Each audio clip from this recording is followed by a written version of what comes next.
The candle burned low in the west wing of Thorn Manor, and Alara sat alone at the small writing desk, staring at a letter she had written 3 times and torn up twice. Outside, rain hit the tall windows in sharp bursts, and somewhere down the long stone hallway a clock struck 11. Her husband was not home. He was rarely home. Tonight was their 2nd wedding anniversary, and the small gift she had wrapped that morning still sat untouched on the table beside her, its ribbon slightly crushed from being picked up and set down so many times. Alara Thorn had not always been this quiet, this still. When she first came to Thorn Manor as a bride of 19, she had been full of questions and small hopes. She used to imagine her husband walking into a room and his face changing at the sight of her, the way she had read about in stories, the way her own mother once described feeling about her father. But Duke Alaric Thorn was not a man who changed his face for anyone. In 2 years of marriage, Alara had learned the exact shape of his silence, the practiced politeness of a man who saw his wife as an obligation rather than a companion. She heard the front door open downstairs, faint but unmistakable, the particular creak of the old hinges that no amount of oil ever fully fixed. She sat up straighter, smoothed her skirts, and told herself she would not hope. Hoping had cost her too many quiet evenings already. But some habits are slow to die, and despite herself, her heart beat a little faster as she listened for footsteps on the stairs. They did not come. Instead, she heard the low murmur of her husband's voice speaking to the butler, then the closing of his study door. He had not even paused at the base of the staircase. He did not know, or did not care, that she was awake and waiting. Alara stood, walked to the window, and watched the rain streak down the glass. 2 years. She had spent 2 years learning to be patient, telling herself that dukes had responsibilities, that estates required attention, that men like Alaric were raised to keep their feelings locked away like family silver, never touched, never used. She had made excuses for him the way one makes excuses for weather, something beyond anyone's control. But standing there in the candlelight, holding a gift no one would open, something in her chest felt different tonight. Not sadness exactly, something colder and somehow calmer. She thought back to the day they married. Her father had sat her down in the library of their own modest but proud home and explained, in the careful voice he used for unpleasant truths, that the family's finances could not survive another poor harvest. The Thorn family needed a connection to old land and older bloodlines, something her family still possessed even without much money to show for it. A marriage would solve both problems at once. Alara remembered nodding, because that was what a good daughter did, and because Alaric Thorn, when she met him at the introduction dinner, had seemed thoughtful and quiet rather than cruel. She had told herself quiet men often loved deeply, they simply did not know how to show it. She had believed that for a very long time.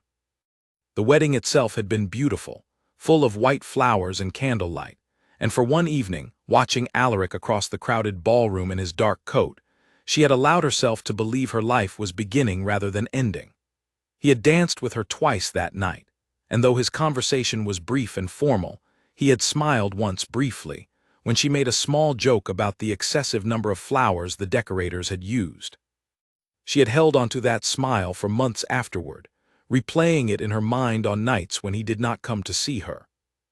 But the smiles grew rarer.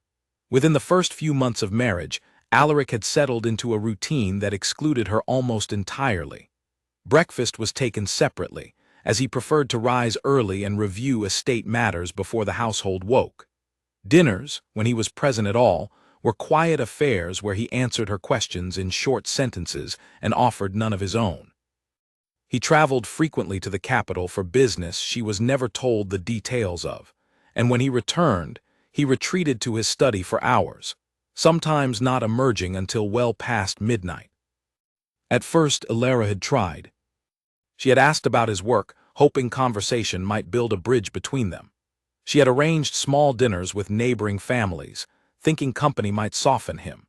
She had even learned to play the piano pieces he once mentioned enjoying, practicing for weeks so she could surprise him one evening. She remembered sitting at the piano bench, fingers trembling with nerves and hope, playing the piece as carefully as she could while he sat in his armchair with a newspaper. When she finished, he had looked up, said it was well played, and returned to his reading. That was all. No warmth, no curiosity, nothing that suggested he saw the effort behind the performance. Over time, the trying became exhausting, and exhaustion slowly turned into something else. Alara did not fully notice the change in herself until she caught her own reflection one evening and realized she no longer looked hopeful when she heard the front door open. She looked tired. She looked like someone waiting for a letter that would never come. Tonight, though, standing at the window with the rain still falling steadily outside, Alara felt something shift, quiet but definite, like a door closing somewhere deep inside her. She thought of the gift on the table, a small pocket watch she had chosen carefully, engraved with his initials and a date that apparently meant nothing to him. She walked over, picked it up, and placed it gently in the drawer of her desk instead of leaving it out for him to find in the morning. She was not angry, not exactly. She simply did not feel like offering something that would not be appreciated. She thought about her friend Margaret, who lived not far from the manor and had married for love rather than convenience. Margaret often teased her gently about being too patient, too willing to wait for a man who showed no signs of changing. Alara used to defend Alaric in those conversations, explaining his upbringing, his responsibilities, the coldness of his own parents' marriage that likely shaped him. But tonight, she found she had no defense left to offer, not even to herself. A soft knock came at her door. It was Mrs. Beatrice Lowell, the housekeeper, an older woman with kind eyes who had served the Thorne family for over 20 years and had grown fond of Alara in a way that felt almost maternal. She carried a small tray with tea, unbidden, the way she sometimes did on evenings when she suspected her mistress needed comfort more than she would ever ask for it. "I saw your light still burning, my lady," Beatrice said, setting the tray down carefully. "Thought you might want something warm." Alara managed a small smile. "You spoil me, Beatrice." "Someone ought to," the housekeeper replied, and there was a gentleness in her voice that made Alara's throat tighten unexpectedly. Beatrice glanced toward the closed study door down the hall, visible through the open bedroom door, and her expression flickered with something like disapproval before she caught herself and smoothed it away. "His Grace returned late again." "He often does." Beatrice hesitated, clearly weighing whether to say more, then decided against it, simply patting Alara's hand before excusing herself for the night. Alara sat with the tea, watching the steam curl upward, and thought about how strange it was that the housekeeper seemed to notice her loneliness more clearly than her own husband did. She thought, too, about the conversation she had overheard earlier that week between two servants in the hallway outside the kitchen, their voices low but not quite low enough. They had mentioned seeing His Grace in the capital, dining at a well-known establishment with a woman the household recognized easily, a woman whose name still occasionally drifted through certain circles of society with a note of scandal attached to it. Vivienne Ashford, Alaric's former betrothed, before family circumstances had ended their engagement years earlier in favor of the more advantageous match with Alara's family. Alara had not confronted him about it. She was not entirely certain confrontation would change anything, and some quiet, tired part of her did not want to know the details even if they existed. She sipped the tea slowly, letting its warmth settle into her hands, and looked once more toward the study door. A sliver of candlelight still glowed beneath it. He was awake in there, working or reading or simply avoiding her, she did not know which. 2 years ago she would have walked down that hallway and knocked, would have found some excuse to speak with him, some small hope that tonight might be different. Tonight, she found she had no desire to move from her seat at all. The rain outside slowed to a gentle patter, and Alara set the teacup down, folding her hands in her lap. She thought about the years ahead of her, stretching out like a long corridor with too many closed doors, and for the first time, she did not picture herself waiting at the end of that corridor for someone to finally open one. She pictured herself walking through it alone, and finding, to her own surprise, that the thought did not frighten her as much as she once believed it would. Downstairs in his study, Alaric Thorne sat behind his desk with a stack of correspondence he was not reading, his mind circling instead around matters he preferred not to name even to himself. He told himself the late nights were necessary, that the estate required his full attention, that a duke's duties left little room for anything else. It was easier to believe this than to examine the quiet ache that sometimes surfaced when he passed his wife in the hallway and noticed, almost against his will, the particular way the candlelight caught her hair, or the soft sound of her laughter drifting from another room when she spoke with the servants, a laughter he almost never earned himself. He had built his distance carefully, deliberately, brick by brick, the way one builds a wall to keep out whether one does not trust. His own parents' marriage had been a masterclass in quiet cruelty disguised as propriety, two people bound by contract who had learned to despise each other slowly, over decades, behind closed doors and polite smiles in public. Alaric had watched that slow decay as a boy and promised himself he would never allow closeness to curdle into resentment the way it had for them. The simplest way to avoid that fate, he had decided long ago, was never to let closeness begin at all. He did not examine, that night, why the thought of Alara sitting upstairs with an unopened gift left an uncomfortable weight in his chest. He simply closed the ledger in front of him, blew out the candle, and told himself he would think of it tomorrow. Tomorrow, as it happened, would not bring the answers he expected, and neither would the many tomorrows that followed. Something had shifted that night in the quiet upstairs room, though he did not yet know it, and the woman he had left waiting was already beginning, without quite realizing it herself, to walk away from him in every way that mattered. Morning arrived gray and quiet over Thorn Manor, the kind of light that made everything look a little softer than it truly was. Alara woke before the household stirred, dressed herself without calling for her maid, and walked down to the small breakfast room where she usually ate alone. She expected the same silence that greeted her most mornings, but this time she noticed something different in herself rather than in the house. She did not glance toward the door hoping Alaric might join her. She simply poured her tea, buttered her bread, and read the letter Margaret had sent the week before, laughing quietly at a small joke about Margaret's youngest son refusing to wear shoes for an entire afternoon. It was 2 days later, on the morning she had planned to finally speak with Alaric about the anniversary he had missed, that everything changed in a way she had not anticipated. She had risen early, determined to at least mention it, not out of anger but out of some lingering hope that perhaps an explanation existed. Perhaps he had simply forgotten in the chaos of his duties and would feel some small remorse when reminded. She walked toward his study only to find Beatrice standing outside it, wringing her hands slightly, an expression on her face that made Alara's stomach tighten before a single word was spoken. "He left before dawn, my lady," Beatrice said, "for the capital. He did not say when he would return." Alara stood very still. "Did he leave any word for me?" Beatrice's silence answered the question more clearly than words could have. Alara thanked her quietly and walked back toward her own rooms, her steps steady, her face composed, though something inside her chest felt as though it had cracked slightly further, one more small fracture in a foundation that had been weakening for 2 years. It was later that same day, while helping Alara choose fabric for a new gown in town, that Margaret finally said what she had clearly been holding back for months. They sat together in the small dress shop on the high street, bolts of silk and muslin spread across the counter, while Alara absently touched a pale blue fabric without really seeing it. "You are allowed to stop waiting for him, you know," Margaret said gently, watching her friend's face carefully. "It is not a betrayal of your vows to simply live your own life."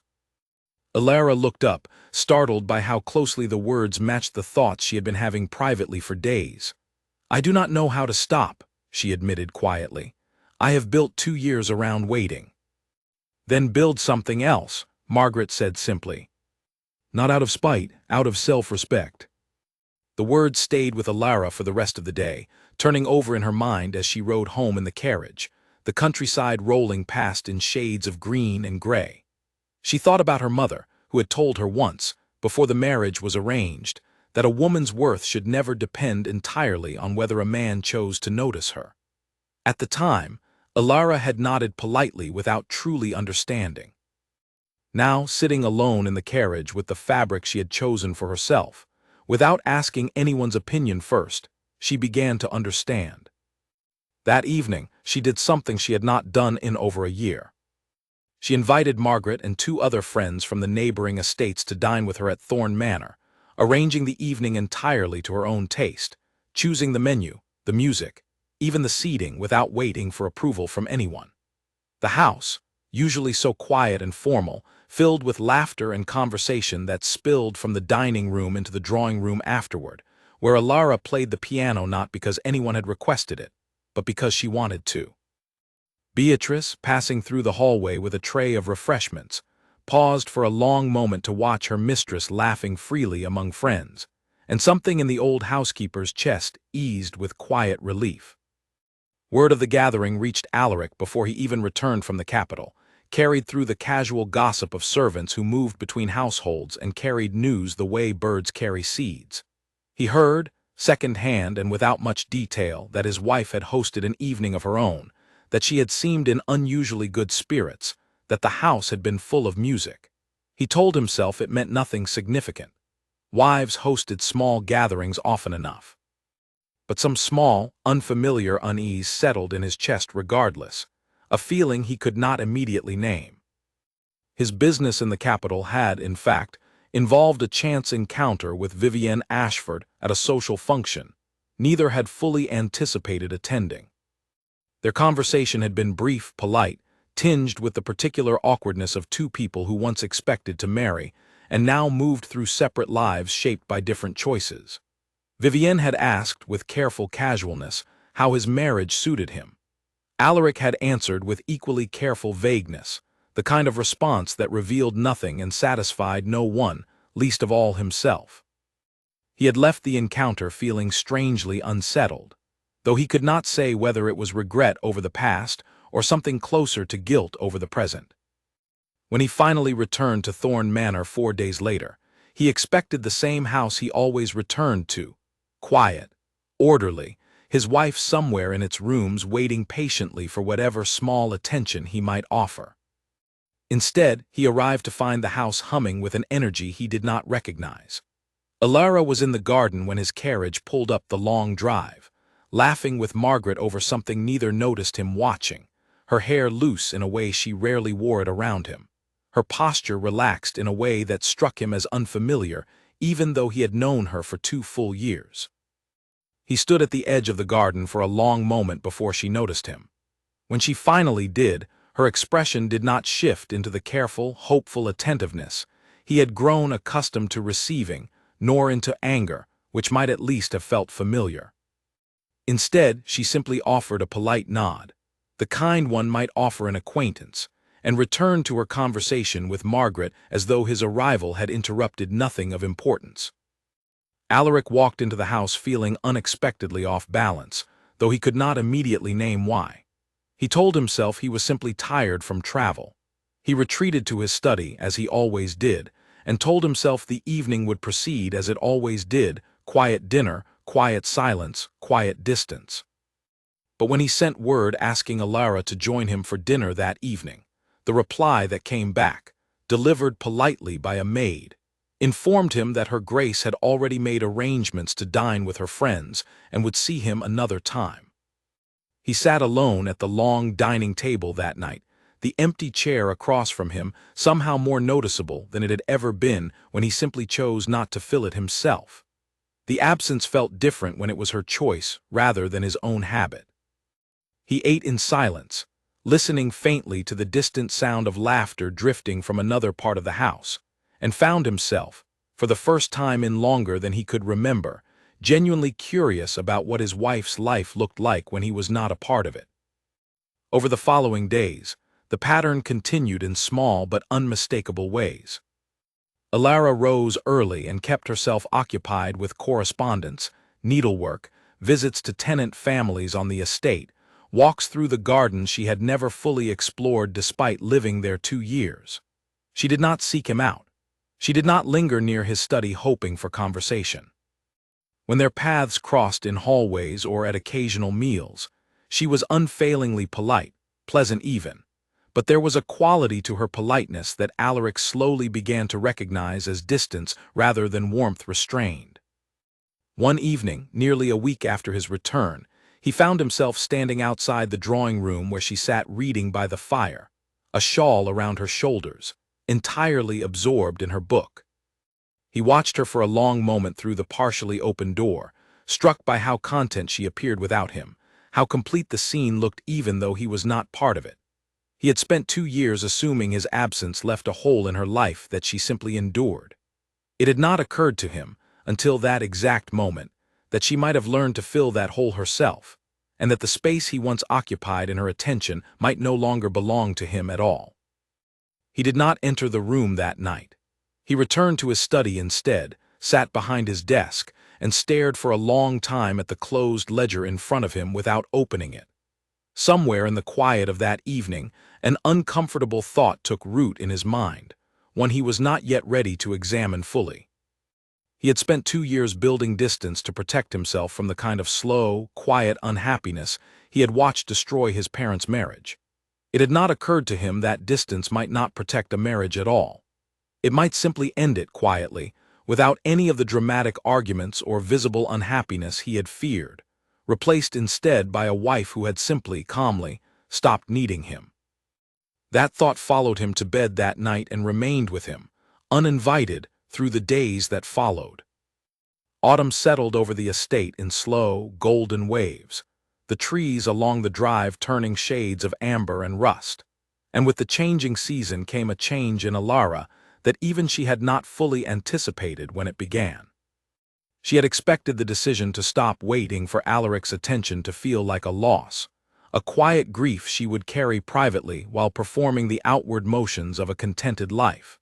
Instead, to her genuine surprise, it began to feel like something closer to freedom.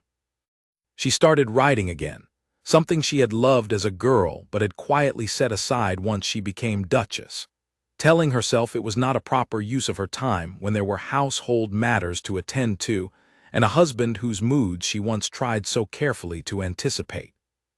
Now she rode most mornings before breakfast, the groundskeeper's son saddling her mare without needing to be told, the cold morning air sharp against her face as she rode along the eastern boundary of the estate, where the land opened into wide fields and low stone walls.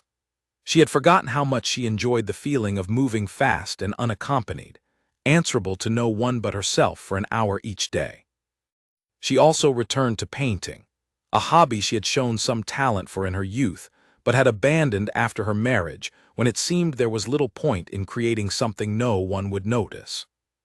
She set up a small easel in the sunroom on the eastern side of the house, where the light was best in the mornings, and began working on a series of watercolors depicting the estate's gardens through the changing seasons. Beatrice found her there often, humming quietly to herself, brush in hand, entirely absorbed in the work in a way she had not seemed absorbed in anything for a very long time. Margaret visited frequently that autumn, and their friendship deepened in the space that Alaric's absence had left behind. They spoke of books, of politics, of Margaret's children, of small observations about the world that Alara had once kept mostly to herself, having grown accustomed to a marriage where her thoughts were rarely invited or received. She found she had opinions she had forgotten she held, curiosities about the wider world that had been quietly buried under years of careful, patient waiting.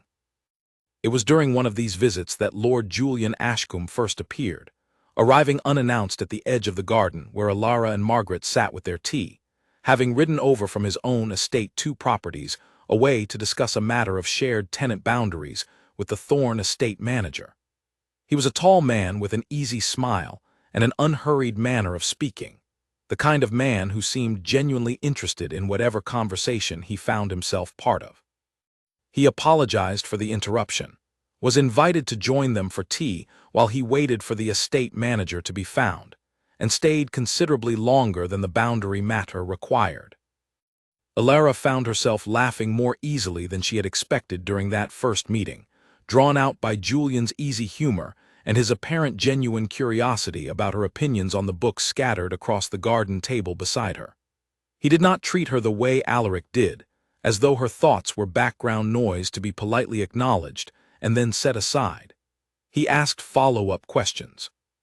He remembered small details she mentioned in passing and referenced them again later in the conversation. Proof that he had actually been listening rather than simply waiting for his turn to speak. Word of the meeting, as such things always did in a small community of neighboring estates, traveled quickly. Within a fortnight, it was known throughout local society that the Duchess of Thorn had been seen in pleasant conversation with Lord Ashcombe on more than one occasion, that he had called upon her again the following week under the thin pretense of estate matters, and that she had been seen accepting his company at a small gathering hosted by a mutual acquaintance in the village. None of it was scandalous in any real sense, nothing beyond the bounds of proper behavior, but it was noticed, and noticing in their world was often enough to set tongues moving. Alaric heard the whispers before he fully registered what they meant. He was at his club in the capital, sitting with two acquaintances over evening drinks, when one of them mentioned, with the careless curiosity of a man discussing whether rather than anything of consequence, that Lord Ashcombe seemed rather taken with the Duchess of Thorn these days, and wasn't it interesting how well she had seemed to be enjoying herself at recent gatherings, given how rarely her husband was seen attending them alongside her. Alaric had laughed off the comment at the time, changing the subject with practiced ease, but the words lodged themselves somewhere uncomfortable in his chest and refused to dislodge over the following days. He found himself, for the first time in longer than he cared to admit, actively thinking about his wife during his working hours, imagining her at gatherings he had not attended, laughing at jokes he had not made, receiving attention he had not offered. The images unsettled him more than he expected, and he told himself repeatedly that his unease was simply about propriety, about the family name, about appearances that mattered to a man in his position. He told himself this many times, and found, each time, that he did not entirely believe it. He returned to Thorn Manor earlier than planned, arriving on a gray afternoon without sending advance word, telling himself he simply wished to check on estate matters that required his personal attention. He found the house quiet, most of the staff occupied with their usual duties, and was informed by Beatrice, with a carefully neutral expression that did not entirely mask her satisfaction at delivering the news, that her Grace had gone riding that morning and had not yet returned. Alaric waited in the drawing room, an activity he found unusually difficult given how rarely he had waited for anything in his own household over the past 2 years. When Alara finally returned, her cheeks flushed from the cold and the exertion of riding, her hair slightly loosened from its pins, she seemed genuinely surprised to find him there, though she recovered her composure quickly and greeted him with the same polite warmth she now extended to most people, a warmth that no longer carried any particular weight when directed toward him specifically. "I did not expect you back so soon," she said, removing her riding gloves and setting them aside. "Business concluded earlier than planned," he replied, watching her more closely than he intended to, noticing details he had somehow overlooked for 2 years, the particular way she tucked loose strands of hair behind her ear, the small, satisfied set of her shoulders that suggested a woman who had spent her morning doing exactly as she pleased. "I hope it went well," she said, and there was nothing unkind in the words, nothing pointed, simply the polite distance of someone speaking to an acquaintance rather than a husband. She excused herself shortly afterward to change out of her riding clothes, and Alaric was left alone in the drawing room, staring at the fire, trying to identify the unfamiliar discomfort settling in his chest. Dinner that evening was quiet, as their dinners so often were, but the quality of the quiet had changed in ways Alaric found himself acutely aware of for the first time. It was no longer the comfortable, empty silence of a habit long established. It felt, instead, like the silence of two strangers sharing a table out of obligation, and the realization struck him with unexpected force somewhere between the soup course and the meat course, though he said nothing about it aloud. He asked carefully, casually, whether she had been enjoying her time while he was away, and Alara answered honestly, without embellishment, describing the small pleasures of her recent days, her rides, her painting, the gatherings she had attended with Margaret and other friends. She mentioned Lord Ashcombe only once, briefly, in passing, describing him simply as a pleasant addition to a recent dinner party, offering no further detail and showing no particular reaction when she spoke his name, though Alaric found himself watching her face closely for any sign of the significance the local gossip had assigned to the connection. He found none, which should have reassured him and did not. Whatever Alara felt toward Lord Ashcombe, she clearly did not feel it necessary to hide or explain to her own husband, and something in that casual honesty unsettled Alaric more deeply than jealousy alone could explain. It suggested a woman who no longer felt she owed him any particular account of her feelings, because she no longer expected him to care enough to ask. That night, long after Alara had retired to her own rooms, Alaric remained in his study, a glass of unfinished brandy on the desk in front of him, staring at nothing in particular. He thought of his parents, of the careful distance they had maintained throughout his childhood, a distance he had always understood as the source of their unhappiness, the wall between them that had slowly hardened into genuine dislike over decades of marriage. He had built his own marriage around avoiding that same slow decay, believing that distance kept from the start would prevent the resentment that closeness eventually curdled into. It occurred to him, for the first time with any real clarity, that he might have misunderstood the lesson entirely. His parents had not grown to dislike each other because they had once been close and lost it. They had disliked each other because they had never been close at all, had married for reasons that had nothing to do with genuine affection, and had simply endured decades of mutual indifference that occasionally sharpened into cruelty out of sheer boredom and resentment at wasted years. Distance had not protected them from unhappiness.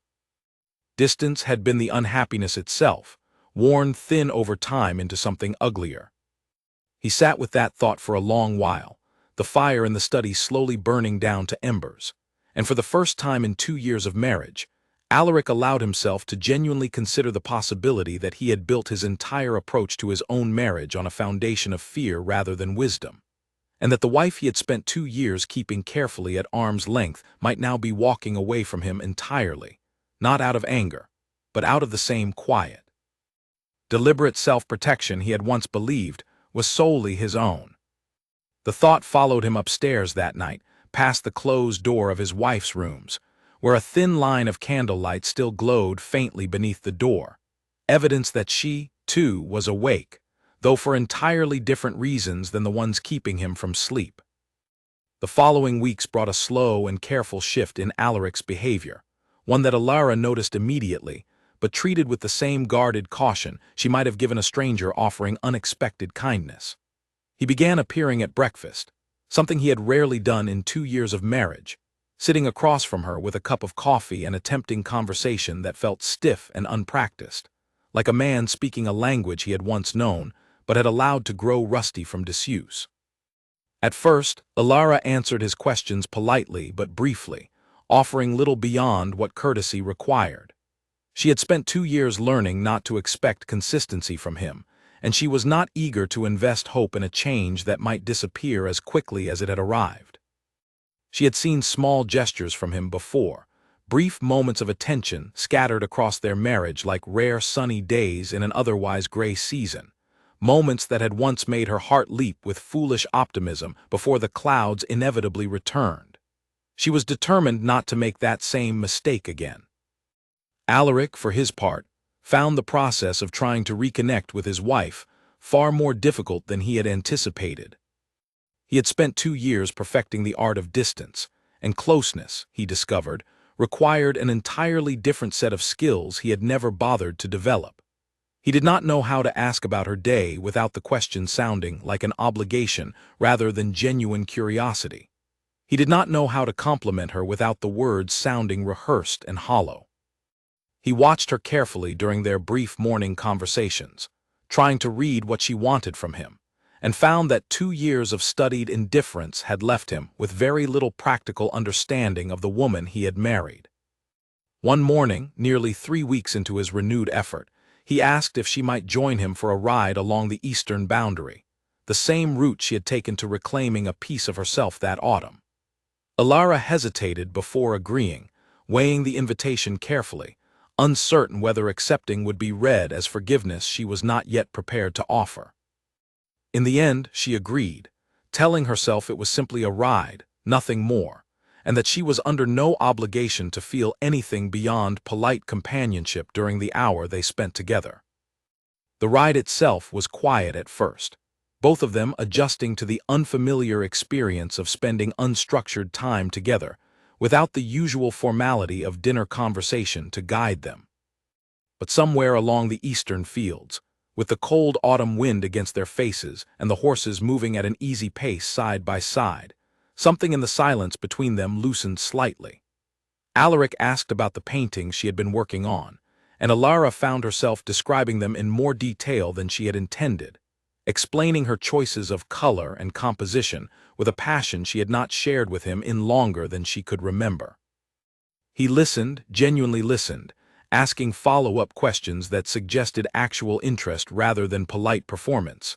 And for a brief moment, Alara felt something she had not expected to feel again, a small, cautious warmth toward the man riding beside her. She caught herself feeling it and immediately pulled back, both emotionally and, a moment later, literally, urging her mare into a slightly faster pace that put a small but deliberate distance between them for the remainder of the ride. She was not ready to let herself hope again so easily, not after 2 years of learning the opposite lesson so thoroughly. That evening over dinner, Alaric attempted a more direct approach, setting down his fork partway through the meal and speaking with unusual seriousness. "I know I have been absent," he said, choosing his words carefully, "in ways that were unfair to you. I would like the chance to be present now if you are willing to allow it." Alara set down her own fork, studying him for a long moment before responding. "You have said similar things before in smaller ways," she said, her voice calm rather than accusatory. "A kind word at breakfast, an invitation to ride. I do not doubt that you mean them in the moment you say them. I have simply learned not to build my expectations around moments that do not last." "I understand why you would feel that way," Alaric said, and there was something in his voice that suggested genuine humility rather than mere performance, a quality Alara had rarely heard from him before. "I am not asking you to trust me immediately. I am asking for the chance to prove, over time, that this is not another moment that passes." Alara considered this for a long moment, the fire crackling softly in the hearth beside them, the rest of the dining room quiet around their conversation. "I spent 2 years loving a man who had no room in his life for me," she said finally, her voice steady, and without bitterness, simply honest. "I cannot simply return to that devotion now because you have grown curious about what it feels like to lose it. If you wish to earn something real between us, it will take more than a few weeks of breakfast conversation and a single ride." "I am prepared for that," Alaric said, and though Alara did not fully believe him yet, something in his tone suggested he meant it more sincerely than she had expected. Over the following weeks, Alaric continued his efforts with a consistency that gradually began to surprise Alara despite her guarded expectations. He joined her for breakfast nearly every morning, and the conversations, though still occasionally stilted, grew steadily more natural as he learned, slowly, the particular rhythms of how she liked to talk about her day. He began asking about her painting with genuine curiosity, eventually requesting to see some of her finished pieces, an invitation Alara accepted cautiously, watching his face carefully as he studied her work in the sunroom one afternoon. He said little at first, simply looking at each piece with the kind of careful attention she had not expected from him, and when he finally spoke, his comments were specific enough to convince her that he had genuinely looked rather than simply glanced. "You have a gift for capturing light," he said, studying a watercolor of the garden at dawn, the pale morning sun rendered in soft washes of yellow and gray. "I did not know you painted like this." "You never asked," Alara said simply, not unkindly, but honestly, and Alaric absorbed the comment without defensiveness, nodding slowly, understanding the weight behind the simple observation. Lord Ashcombe continued to call occasionally that autumn, and Alara did not discourage his visits, finding his company genuinely enjoyable in an uncomplicated way that required none of the careful emotional navigation her marriage now demanded.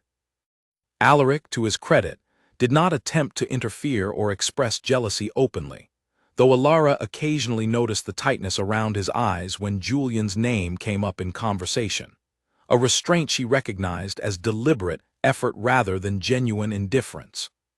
She appreciated, cautiously, that he did not try to control her friendships even as his own feelings clearly complicated his reaction to them. It was during a small gathering, hosted by Margaret in late autumn, that the fragile progress between Alaric and Alara faced its first real test. Alaric had arrived later than expected, delayed by a state business that had genuinely required his attention, and arrived to find Alara in animated conversation with Julian near the garden, both of them laughing over some shared observation, standing closer together than strict propriety might have preferred, though nothing about the scene suggested anything beyond friendly warmth. The old Alaric, the one who had spent 2 years avoiding emotional entanglement of any kind, might have retreated to a quiet corner and said nothing, allowing resentment to fester silently rather than risk the vulnerability of addressing it directly.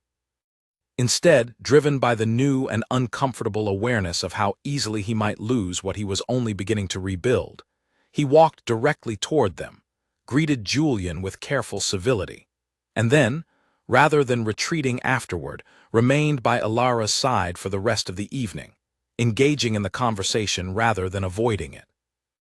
Alara noticed the effort, noticed the way he stayed rather than withdrew, noticed the small, deliberate attempts he made throughout the evening to participate rather than observe from a distance.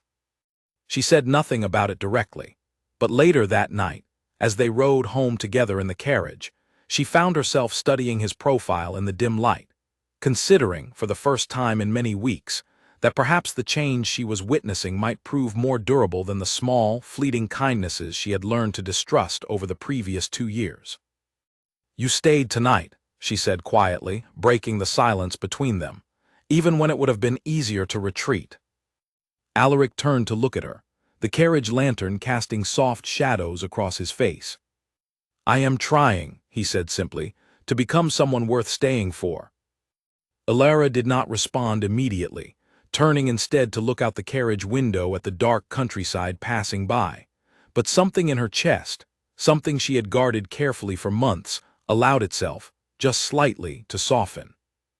Winter arrived early that year, dusting the fields around Thorn Manor with a fine layer of frost that lingered well into the mornings, and with it came a season of small but meaningful changes in the household that even the servants began to notice and quietly discuss among themselves.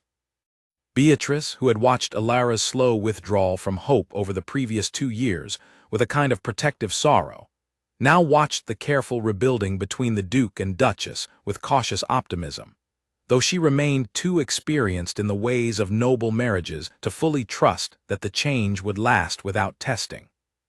The testing, as it turned out, arrived sooner than anyone expected, in the form of a letter from the capital that reached Thorn Manor on a cold morning in early December. Alaric read it at breakfast, his expression shifting subtly as he absorbed its contents, and when Alara asked, with the careful casualness that had become their new way of navigating each other's concerns, what troubled him, he hesitated before answering honestly, a habit he had been consciously practicing over the previous months. "An old family matter," he said.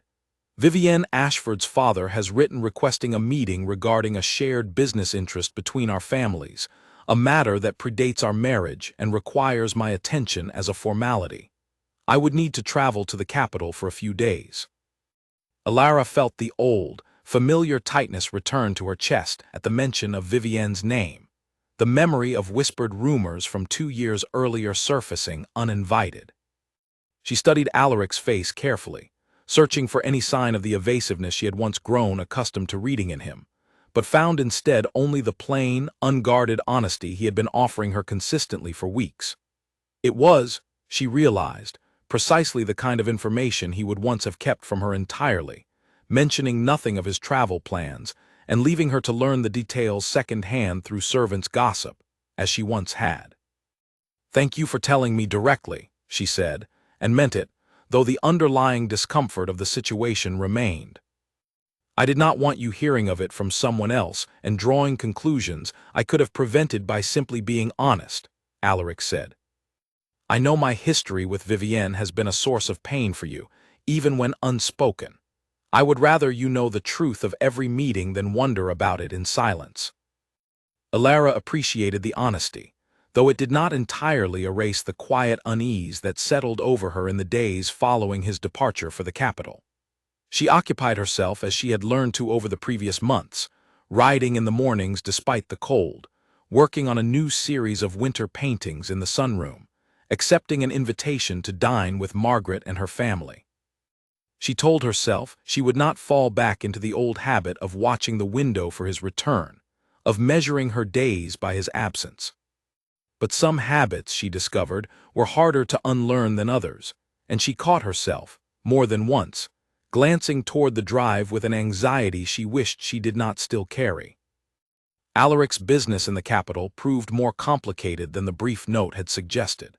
The meeting with Vivienne's father did, in fact, concern a legitimate matter of shared investments between their families, but it required 2 additional days of negotiation that kept Alaric in the capital longer than planned.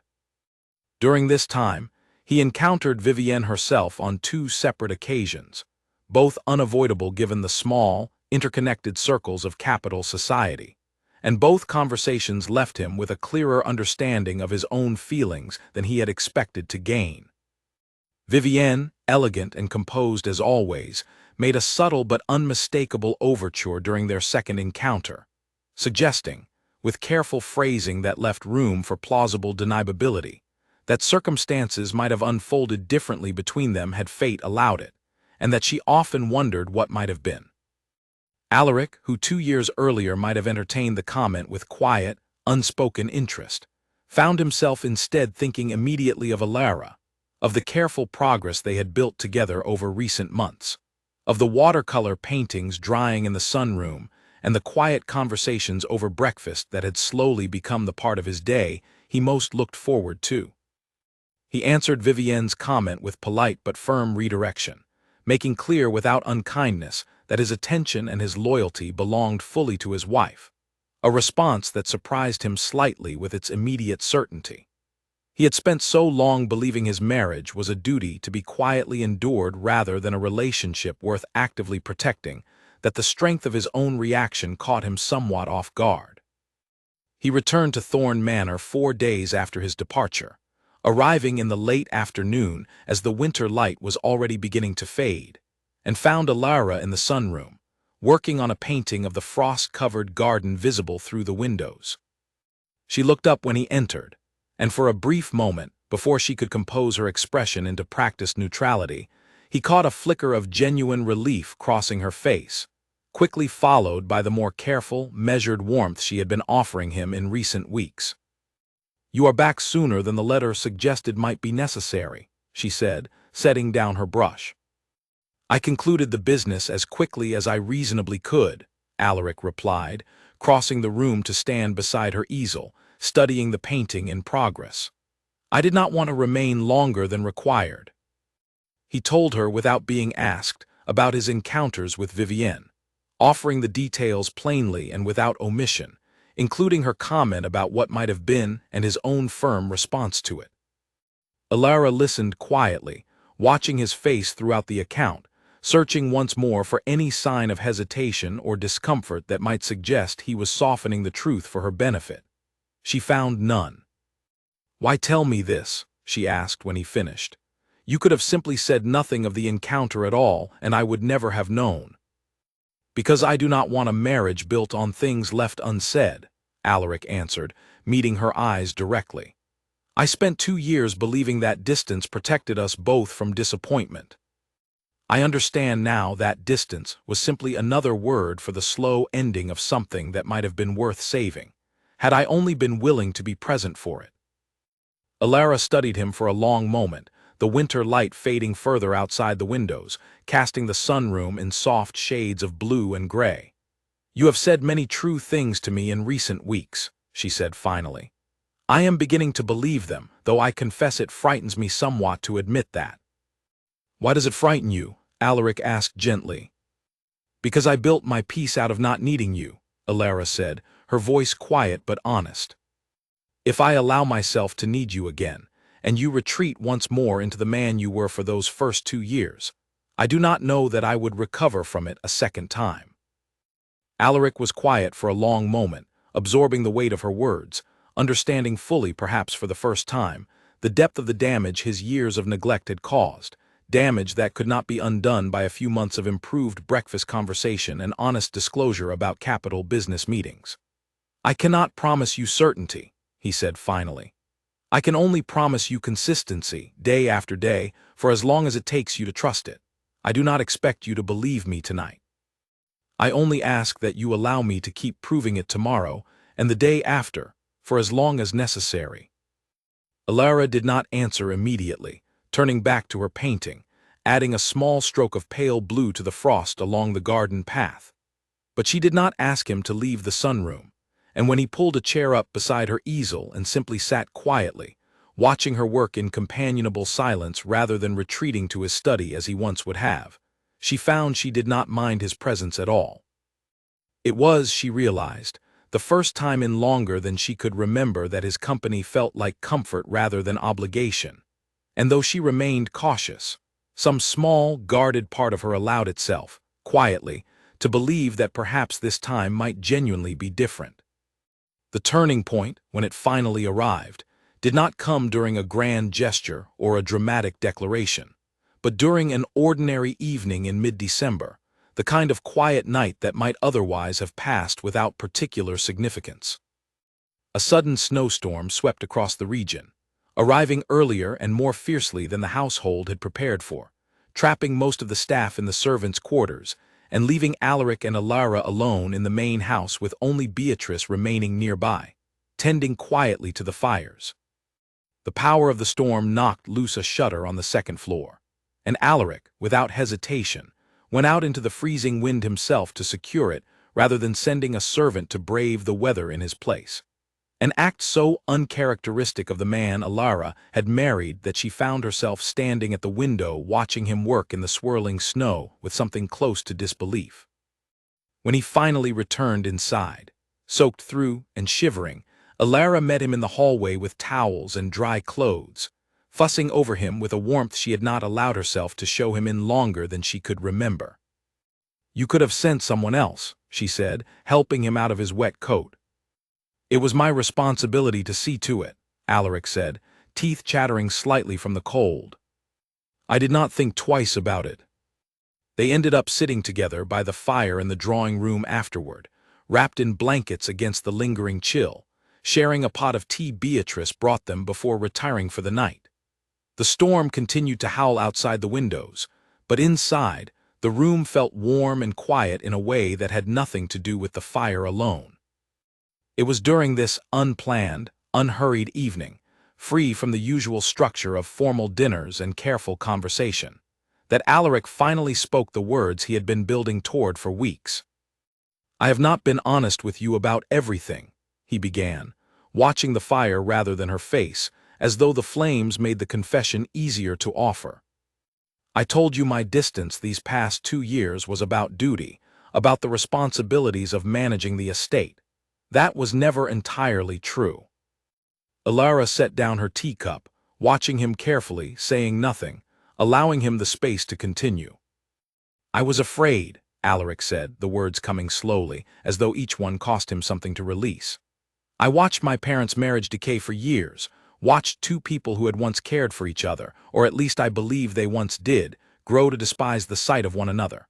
I convinced myself that if I never allowed real closeness to develop between us, I could never lose it, and neither could you. I thought I was protecting us both from a slower, crueler ending. I understand now that I was simply guaranteeing that ending from the very beginning, only without the years of shared happiness that might have made the eventual difficulty worth enduring." He turned to look at her directly, his expression more open and vulnerable than she had ever seen it in 2 years of marriage. "I am asking you, honestly, for the chance to build something real between us, something I should have been building from the very first day, rather than avoiding out of fear. I do not deserve your trust simply because I am finally asking for it. I know that." But I am asking regardless, because the alternative, watching you continue to build a life that has no place for me in it, frightens me far more than the risk of closeness ever did. Alara sat quietly for a long moment, the fire crackling softly between them, the storm still raging beyond the windows. When she finally spoke, her voice was steady, though there was a rawness beneath it that suggested the words cost her something as well. "I loved you very much once," she said. Not the careful, hopeful affection of a new bride trying to please her husband, but something deeper, something I built slowly over months of watching for any sign that you might come to care for me as I cared for you. That hope nearly broke me, waiting for something that never arrived. I do not know if I can find my way back to that same depth of feeling, not easily, not quickly. "I am not asking for what you felt before," Alaric said quietly. "I am asking for the chance to build something new, something neither of us has to wait years to discover is hollow." Alara studied his face for a long moment, searching, as she so often had in recent weeks, for any sign of insincerity, and finding, once again, only earnest vulnerability that matched nothing she had seen from him during their first 2 years together. "You have changed," she said finally, "in ways I did not expect and am still learning to trust. I am willing to continue building whatever this is becoming between us. But I need you to understand that trust, once broken as thoroughly as ours was, does not rebuild itself quickly, no matter how sincere the effort. I need patience from you, the same patience I once offered you without ever receiving it in return." "You will have it," Alaric said, and there was a quiet certainty in his voice that Alara found cautiously believable. "For as long as it takes."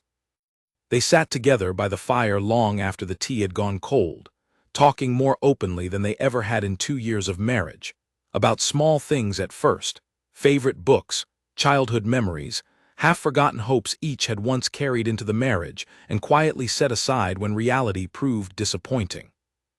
Alara found herself sharing details of her life she had never offered him before, not because he had never asked, though he rarely had, but because she had never believed he genuinely wanted to know.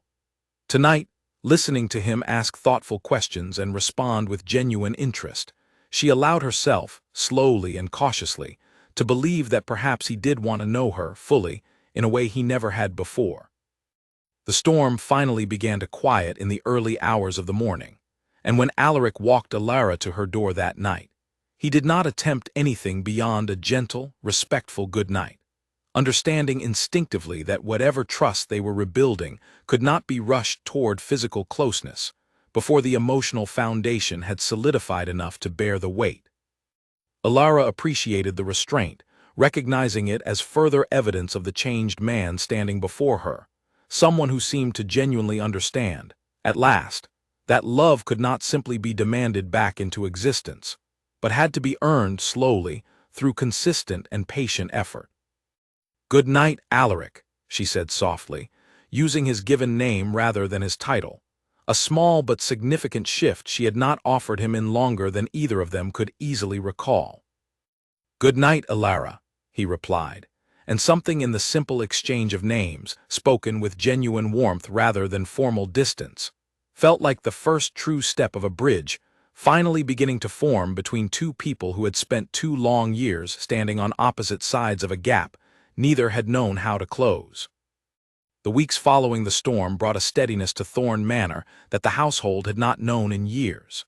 Beatrice noticed it first in the small details, the way meals were now taken together without exception, the way laughter occasionally drifted from the drawing room in the evenings, the way Alaric no longer retreated to his study the moment dinner concluded, but instead lingered wherever Alara happened to be, seeking her company rather than avoiding it. The staff spoke of the change among themselves in quiet, pleased tones, the kind of gossip that carried genuine warmth rather than mere curiosity. Alara, for her part, found herself navigating a strange and unfamiliar territory, caught between the guarded caution she had built so carefully over the previous months, and the slow, undeniable warmth that kept growing despite her efforts to temper it. She still watched Alaric closely, still measured his consistency against the memory of 2 years of disappointment, but with each passing week, The evidence in his favor continued to accumulate, and she found it increasingly difficult to maintain the emotional distance she had once believed necessary for her own protection. Lord Ashcombe's visits grew less frequent that winter, though the two remained friendly whenever their paths crossed at local gatherings. Julian, perceptive enough to recognize the shift occurring within the Thorne marriage, gracefully allowed the friendship to settle into something more casual, offering Alara a knowing, kind smile at a Christmas gathering that suggested he understood exactly what was happening and held no resentment over it. "He is fortunate to have realized what he nearly lost," Julian said quietly to her that evening, watching Alaric across the room engaged in easy conversation with several of the local families, a scene that would have been unimaginable a year earlier. "I hope he continues to understand it." "I believe he does," Alara replied, and found to her own quiet surprise that she meant it with genuine confidence rather than cautious hope. The true test of that confidence arrived unexpectedly in early January, when a matter of estate business required Alaric to make a difficult decision regarding a tenant family who had fallen behind on their obligations, due to circumstances beyond their control. A sick child and a poor harvest combining to create hardship through no fault of their own. The old Alaric, distant and focused solely on practical outcomes, might have handled the matter coldly, prioritizing the estate's financial interests without much consideration for the human cost involved. Instead, he brought the matter to Alara directly, asking for her thoughts, a gesture that surprised her deeply given how rarely he had sought her opinion on estate matters throughout their marriage. "What would you do?" he asked, laying out the details of the tenant family's situation. Alara considered the question carefully, genuinely moved that he had asked rather than simply informing her of a decision already made. "I would extend them time," she said, "and perhaps send Beatrice with supplies for the sick child, quietly, so it does not feel like charity that shames them. People remember kindness longer than they remember strict enforcement of contracts, and a tenant family that trusts their landlord works harder for that landlord in the years that follow." Alaric listened, genuinely considering her words, and ultimately followed her suggestion almost exactly, extending the family's obligations and quietly arranging for supplies to be delivered without fanfare. When word of the gesture reached the tenant families throughout the estate, as such things inevitably did, it earned Alaric a measure of genuine goodwill among his people that his previous years of cold, efficient management had never achieved. He mentioned this to Alara afterward, acknowledging plainly that her instinct had proven wiser than his own, a small admission that meant more to her than he likely realized, given how rarely he had credited her judgment on anything throughout their marriage. It was this pattern, repeated in small ways across the following weeks, that gradually convinced Alara the change in Alaric was not a passing fascination destined to fade once the novelty wore off, but a genuine and lasting shift in how he understood their marriage and his role within it. He continued asking her opinion on matters both large and small, continued joining her for meals and evening conversations, continued offering honesty even when honesty was uncomfortable, as it had been during his encounters with Vivienne in the capital. Each small consistency added another layer to the foundation being rebuilt between them, and slowly, cautiously, Alara felt her guarded heart beginning to soften in ways she had not expected to allow again. The moment she finally recognized the full depth of the change within herself arrived on a quiet evening in late January, when Alaric returned from a brief trip to a neighboring estate later than expected, delayed by a minor accident involving one of the carriage wheels that had required repair along the road. Alara, who had told herself firmly throughout the evening that she would not worry, that she trusted his consistency enough by now not to fear the worst simply because he was late, found herself nonetheless standing anxiously at the drawing-room window as darkness fell, watching the drive with an intensity that surprised her. When his carriage finally appeared, rolling slowly up the drive in the gathering dusk, Alara felt a wave of relief so powerful it nearly brought tears to her eyes. And in that moment, standing at the window with her heart pounding with genuine fear for his safety, she understood, fully and undeniably, that she had allowed herself to love him again, deeply and without reservation, despite every careful precaution she had built over the previous year to prevent exactly that outcome. She met him at the door when he entered, and the words came before she had fully decided to speak them. "I was frightened," she admitted, her voice unsteady. "When you did not arrive on time, I feared something terrible had happened, and I realized, standing there at the window, how much I have come to need you again."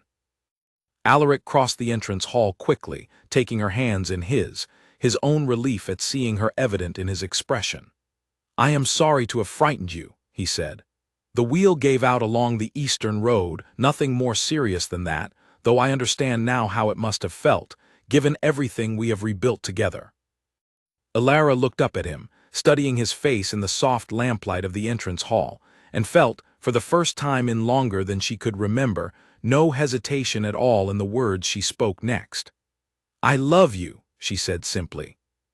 I do not know exactly when it happened again, whether it was the storm, or the tenant family, or simply the accumulation of 100 small kindnesses over these past months. But I know it now, fully and without doubt. Alaric's expression softened into something Alara had rarely seen from him in 2 years of marriage, a genuine, unguarded joy that transformed his usually composed features entirely. "I love you as well," he said, "and I am only sorry it took me 2 years of failing you to understand how deeply and how completely." He drew her into an embrace there in the entrance hall, and Alara allowed herself, fully and without reservation, to lean into it, feeling for the first time since her wedding day that the marriage she had once hoped for, full of warmth and genuine partnership, had finally, truly begun.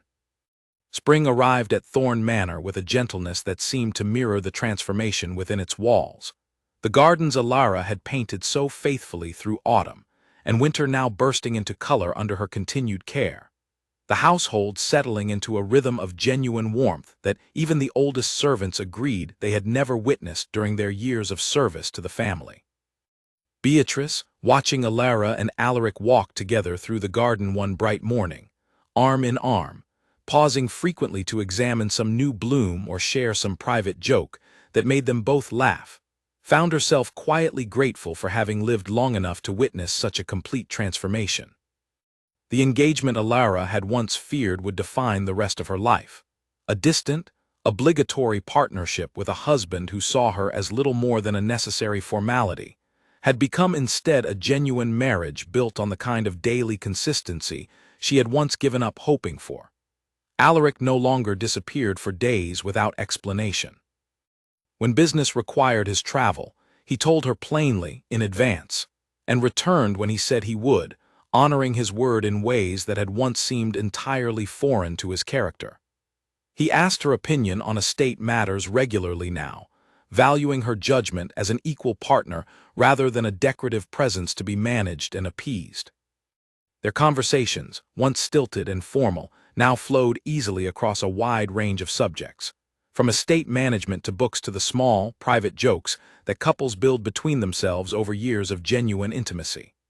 Alara found herself laughing more freely than she had in longer than she could remember, not the careful, performed laughter of social obligation, but the genuine, easy laughter of a woman who felt truly seen and valued by the person beside her.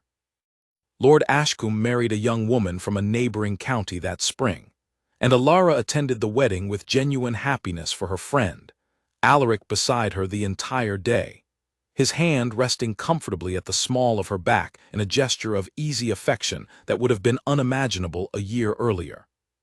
Julian, catching Alara's eye during the celebration, offered a warm, knowing smile that required no words to convey his genuine pleasure at seeing her marriage flourish so completely. Vivienne Ashford, too, eventually married, settling into a comfortable match in the capital that seemed, by all accounts, to suit her well, and any lingering tension surrounding her connection to Alaric's past faded entirely as the months passed, and the strength of his commitment to Alara became undeniable to everyone who knew them. Alaric occasionally mentioned Vivienne in passing, entirely without discomfort now, a simple acknowledgement of shared history that carried no weight of secrecy or evasion. precisely the kind of open honesty he had promised Alara during that snowy evening by the fire months earlier. On the morning of their third wedding anniversary, nearly a year after the anniversary Alaric had so painfully forgotten, Alara woke to find a small, carefully wrapped gift waiting on her bedside table, along with a note in Alaric's handwriting asking her to join him in the garden as soon as she was ready. She dressed quickly, curious and warmed by the unexpected gesture, and found him waiting near the small stone bench where they had spent so many recent mornings together. A modest breakfast arranged on a blanket spread across the grass, the early spring flowers blooming brightly around them. "I wanted this anniversary to look nothing like the last one," Alaric said, watching her approach with an expression of quiet vulnerability that still occasionally surprised her, even after months of witnessing his transformation. "I know I can never fully make up for that missed evening or for the 2 years that came before it. But I wanted you to know that every day since has been an attempt to prove I understand now what I failed to understand then." Alara sat beside him on the blanket, opening the small gift to find a delicate pendant, simple but beautifully crafted, engraved with the date of their wedding rather than his own initials, a small but meaningful reversal of the forgotten gift from a year earlier. "You remembered," she said softly, tracing the engraving with her fingers. "I remember everything now," Alaric said. "I spent 2 years not paying attention to the details of your life, and I have spent this past year trying to make up for every one of them. I do not ever want you to doubt again how deeply you are seen and valued in this marriage." Alara looked up at him, the morning light catching the soft green of the garden around them, and felt a fullness in her heart that she had once believed she would never experience within this marriage. A feeling she had quietly mourned as impossible during those long, lonely months of waiting that now felt like a distant memory, belonging to an entirely different life. "I believe you," she said simply, and meant it completely, without the guarded hesitation that had once accompanied every hopeful thought she allowed herself regarding her husband.